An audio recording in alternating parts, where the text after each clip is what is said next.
Hello students, GST में आज हम लोग टीएस गरेवाल के इस क्वेश्चन को देखते हैं। सबसे पहला है purchase machinery for ₹50,000 paying GST है 9%, सीजीएसटी एंड एसजीएसटी, और उसके लिए हम लोग चेक से पेमेंट किए। तो मशीन खरीदें, चेक से पेमेंट किए, जीएसटी है 9%। तो मशीन खरीदने का एंट्री होगा मशीनरी अकाउंट डेबिट, जीएसटी है input CGST account debit, input SGST account debit to bank account. 50,000 का गुड्स खरीदें, 9% सीजीएसटी, 9% एसजीएसटी, टोटल पेमेंट किए 59,000। नेक्स्ट पॉइंट देखो, लिखता है rent paid by cheque for business premises ₹10,000, और इसमें भी जीएसटी है, सीजीएसटी और एसजीएसटी 9% दोनों। तो रेंट पे किए, एंट्री होगा rent account debit, input CGST account debit, input SGST account debit to bank account. Rent pay किए, ये हमारा खर्च है, और जब खर्च होता है तो उसमें इनपुट सीजीएसटी और इनपुट एसजीएसटी होता है। एक बात यहाँ आप ध्यान रखना, ये जो इनपुट सीजीएसटी और एसजीएसटी हम लोग देते हैं, तो जब हम लोग को गवर्नमेंट को देना होता है आउटपुट सीजीएसटी और एसजीएसटी, उसमें से ये इनपुट सीजीएसटी और एसजीएसटी हम लोग काट लेते हैं। यानी अभी जो ये इनपुट सीजीएसटी और एसजीएसटी का हम लोग पेमेंट कर रहे हैं, ये हम लोगों के लिए खर्च नहीं है, ये हम लोग बाद में एडजस्ट कर लेते हैं। तो इसको हम लोग इनपुट क्रेडिट भी बोलते हैं। ये हम लोगों को इनपुट क्रेडिट मिल रहा है, जीएसटी के भाषा में इसको इनपुट क्रेडिट बोलते हैं। तो ये इनपुट क्रेडिट हम लोग को मिलता है, और फ्यूचर में हम लोग आउटपुट जीएसटी से इसको एडजस्ट कर लेते हैं। इसलिए ये अभी हम लोग का खर्चा नहीं है। ये जो जीएसटी का हम लोग देते हैं 4500 यहाँ दिए, 900 यहाँ दिए, ये बाद में हम लोग को जो आउटपुट जीएसटी मिलता है उससे हम लोग एडजस्ट कर लेते हैं। ठीक है, नेक्स्ट देखो, टेलीफोन बिल ऑफ ₹2,000, और इसमें जीएसटी है 9%, सीजीएसटी भी और एसजीएसटी भी, पेमेंट कैश में किए। तो देखो, टेलीफोन बिल का पेमेंट किए तो टेलीफोन एक्सपेंसेस अकाउंट डेबिट, इसमें भी इनपुट सीजीएसटी, इनपुट एसजीएसटी 9%, 2000 का टोटल हो गया 2360, पेमेंट किए कैश में। फिर है sold an old machine as scrap in cash for ₹5,000, charging GST 9%, यानी एक पुराना मशीन बेचे और इसमें भी हम लोग जीएसटी चार्ज किए।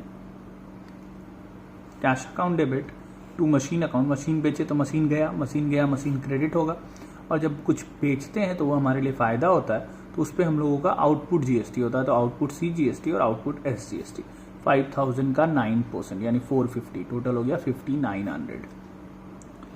लिखता paid restaurant bill of refreshment for customers 5,000। पहले तो रिफ्रेशमेंट ऑफ कस्टमर्स पे रेस्टोरेंट बिल दिए, तो ये एक तरह का हम लोगों का प्रमोशन एक्सपेंस है। इसको हम लोग प्रमोशन एक्सपेंस या बिजनेस प्रमोशन एक्सपेंस के नाम से लिख सकते हैं। इसमें भी जीएसटी है 9%, लेकिन लिखता है इनपुट क्रेडिट्स नॉट अलाउड। मतलब क्या है कि हम लोग जो यहाँ रेस्टोरेंट बिल दे रहे हैं, इसमें जो जीएसटी लग रहा है उसका क्रेडिट हमको नहीं मिलेगा, यानी ये हम लोग बाद में फ्यूचर में आउटपुट जीएसटी से इस जीएसटी को एडजस्ट नहीं कर सकते। मतलब आप बिजनेस प्रमोशन एक्सपेंस जो 5,000 का किए रेस्टोरेंट बिल का, और प्लस उसमें 9% जीएसटी है, सीजीएसटी भी 9% और एसजीएसटी भी 9%, तो नियम से होना चाहिए business promotion expense account debit, input CGST, input SGST to cash. लेकिन यहाँ इनपुट सीजीएसटी एसजीएसटी नहीं लिखेंगे क्योंकि उसका क्रेडिट आपको अलाउ नहीं मिलेगा, यानी आप इसको डेबिट नहीं करेंगे। तो हम लोग बिजनेस प्रमोशन एक्सपेंस में सारा खर्च मान लेंगे। इसको ऐसे समझो कि 5,000 का बिजनेस प्रमोशन एक्सपेंस था, और इसमें 450 हम लोग का लगता है जीएसटी, तो 450 सीजीएसटी और 450 एसजीएसटी, तो टोटल 5900 रुपीज़ लगा। तो हम लोग बिजनेस प्रमोशन एक्सपेंस को डेबिट करते हैं 5,000, और इनपुट सीजीएसटी और इनपुट एसजीएसटी 450। लेकिन यहाँ लिख रहा है इनपुट सीजीएसटी और एसजीएसटी का आपको क्रेडिट फ्यूचर में नहीं मिलेगा। इसका मतलब जो ये 450 आप दे रहे हैं ये भी आपका खर्च है, और ये 450 आप दे रहे हैं ये भी आपका खर्च है। टोटल 5900 आपका खर्च हुआ। ठीक है, तो 5900 जो खर्च हुआ उसको हम लोग सीधे बिजनेस प्रमोशन एक्सपेंस के नाम से डेबिट कर देंगे। यहाँ इनपुट सीजीएसटी और इनपुट एसजीएसटी डेबिट नहीं होगा। तो देखो, लिखता business promotion expense account debit to cash account 5900। Next देखो, paid salaries to staff for the month ₹50,000 by cheque, bracket में लिख दिया एग्जेम्प्ट फ्रॉम जीएसटी। इसको ऐसे समझो, देखो सैलरी होता है, वेजेस होता है, ये सब में ना जीएसटी नहीं होता है। बैंक से आपको इंटरेस्ट मिलता है, तो ये सब में जीएसटी नहीं होता है। कुछ कुछ आइटम्स है जिसमें जीएसटी नहीं होता, तो यहाँ तो ये लिख दिया एग्जाम फ्रॉम जीएसटी। नहीं भी लिखता तो ध्यान रखना, सैलरी, वेजेस, ये सब में जीएसटी नहीं होता है। देखो, ये कुछ आइटम दिया इस पेज में जिसमें जीएसटी लेवी नहीं होता, लिखता जीएसटी इज नॉट चार्ज। तो इस पेज का पीडीएफ हम आपको दे देंगे, डिस्क्रिप्शन बॉक्स में, आप डाउनलोड कर लेना, ठीक है। ये बहुत इंपॉर्टेंट है, इसको आपको जरूर याद रखना कि इलेक्ट्रिसिटी में जीएसटी नहीं होता है, वाटर बिल्स में जीएसटी नहीं, वेजेस सैलरीज में जीएसटी नहीं होता है, ठीक है। इंटरेस्ट हो तो उसमें भी जीएसटी नहीं होता, चाहे इंटरेस्ट हम दे रहे हो चाहे मिल रहा हो। बैंक में पैसा जमा करते हैं, बैंक से पैसा निकालते हैं, किसी क्रेडिटर को पैसा देना बाकी है उसको चेक देते हैं, डेटर से पैसा लेना बाकी है उससे चेक मिलता है, या उससे कैश भी मिलता है तो उसमें जीएसटी नहीं होता है। तो ये आप ध्यान से देख लेना। तो लिखता है paid salaries to staff for the month, तो सैलरी दिए तो एंट्री होगा salary account debit to bank account. देखो लिखता है salary account debit to bank account 50,000। फिर अब paid fee to lawyer ₹9,000, GST इसमें भी है 9%। तो लॉयर को फीस दिए, इसको हम लोग लीगल चार्जेस लिख सकते हैं, लीगल एक्सपेंसेस लिख सकते हैं, ठीक है। तो लिखेंगे legal expenses account debit, input CGST account debit, input SGST account debit to cash account, ठीक है। यहाँ प्रोफेशनल फी के नाम से लिख दिया, तो पहला एंट्री किया प्रोफेशनल फी टू कैश, और देखो जीएसटी का अलग से एंट्री किया, आप यहाँ साथ में भी लिख सकते हैं, कोई खास बात नहीं है। फिर एडवर्टीजमेंट एक्सपेंसेस दिए 40,000 और इसमें जीएसटी है 9% और पेमेंट चेक से किए, तो advertisement expense account debit, input CGST account debit, input SGST account debit to bank account. अब इस क्वेश्चन को देखते हैं। देखो ये जगदीश मिश्रा लखनऊ में है, उत्तर प्रदेश में। पहला है 5 तारीख को गुड्स खरीदा है, देखो वीरेंद्र यादव से, जो कि पटना बिहार में रहता है, यानी दूसरे स्टेट से, तो यहाँ आईजीएसटी होगा। तो सीजीएसटी है 6%, एसजीएसटी 6%, तो आईजीएसटी हो जाएगा 12%। गुड्स खरीदे एंट्री करेंगे purchase account debit, input IGST account debit to Virendra Yadav account. Goods खरीदे 2.5 लाख का, आईजीएसटी 12%, तो वीरेंद्र यादव में जाएगा 2,80,000। दूसरा है sold goods costing 60,000 at 50% profit to Pratap Sinha of Ranchi Jharkhand, तो ये भी दूसरे स्टेट में है, यहाँ भी आईजीएसटी होगा। 60,000 का गुड्स बेचें 50% प्रॉफिट में, तो 60,000 का 50% यानी 30,000 प्रॉफिट में, मतलब है 60,000 का गुड्स 90,000 में बेचें। कितने का बेचें उससे मतलब नहीं है, कितने में बेचें हम लोग वो लिखते हैं। जर्नल एंट्री होगा Pratap Sinha account debit to sales account to output IGST account.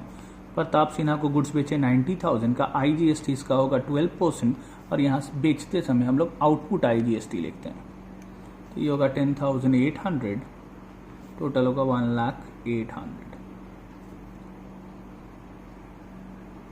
Next point देखते हैं। लिखता है purchase goods for 70,000 from Ramnath of Kanpur Uttar Pradesh against cheque, ये अपने स्टेट में है और चेक से पेमेंट कर दी। 70,000 का गुड्स खरीदें, सीजीएसटी एसजीएसटी है 6%, तो 6% इसका हो जाएगा 4,200, पेमेंट कर दिए तो 78,400। फिर सोल्ड गुड्स एट वाराणसी, ये भी अपने स्टेट में है, 2,25,000 का एट अ प्रॉफिट ऑफ 33 1/3%, इसका मतलब 1/3 प्रॉफिट पे बेचें, और फिर इसमें 10% ट्रेड डिस्काउंट है, पेमेंट चेक से मिला और उसको सेम डे बैंक में जमा कर दिए। तो bank account debit to sales account to output CGST to output SGST. लिखता 2,25,000 कॉस्ट का हम लोग गुड्स बेचे, तो गुड्स का कॉस्ट है 2,25,000, इसमें ऐड करेंगे प्रॉफिट, प्रॉफिट है 33 1/3%, इसका मतलब होता है 1/3, तो 33 1/3% यानी 1/3 प्रॉफिट है, यानी 75,000।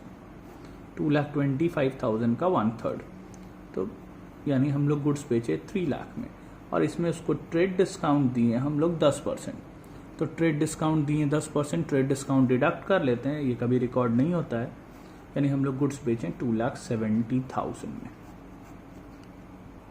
तो गुड्स सेल किए 2,70,000 में, और जीएसटी है यहाँ पे 6%, तो 16,200,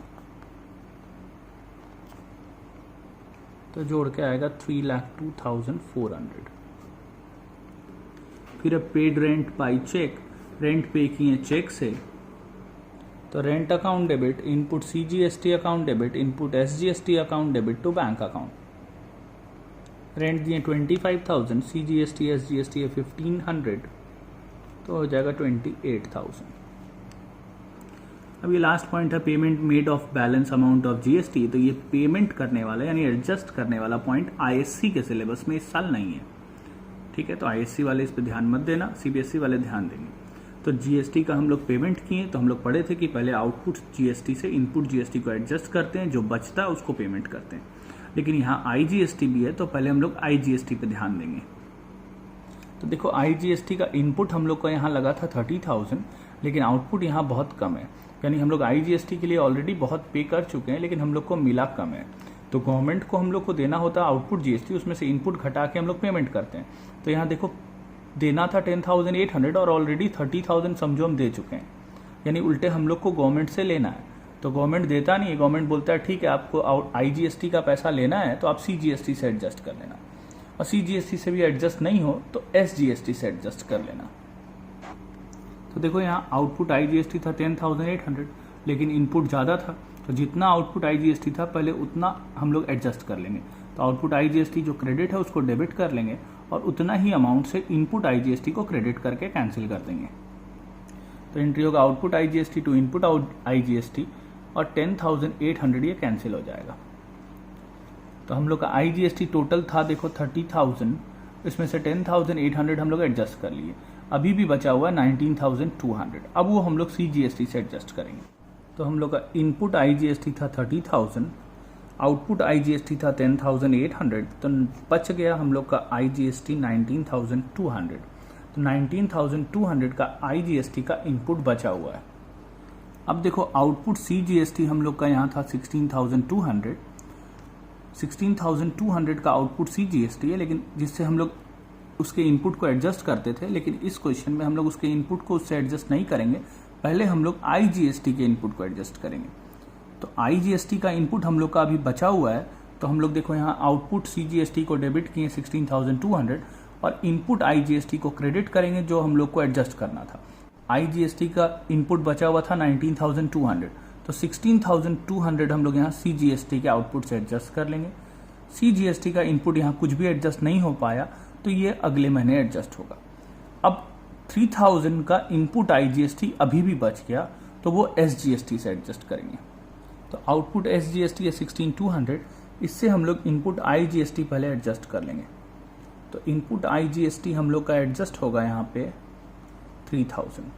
तो देखो IGST पूरा एडजस्ट हो गया, 10,800 तो उसी के आउटपुट से हो गया था, 16,200 CGST के आउटपुट से हो गया, 3,000 जो बच गया था वो SGST के आउटपुट से हो गया।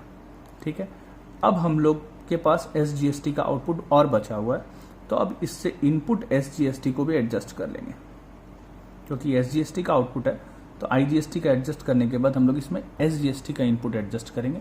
तो SGST का इनपुट देखो यहाँ था 1,500 और यहाँ 4,200, यानी टोटल 5,700। तो ये 5,700 हम लोग एडजस्ट कर लेंगे और SGST का जो बच जाएगा उसको हम लोग अब पेमेंट कर लेंगे 7,500। ठीक है, आज इतना रहने देते हैं, बाकी हम लोग नेक्स्ट वीडियो में पढ़ेंगे।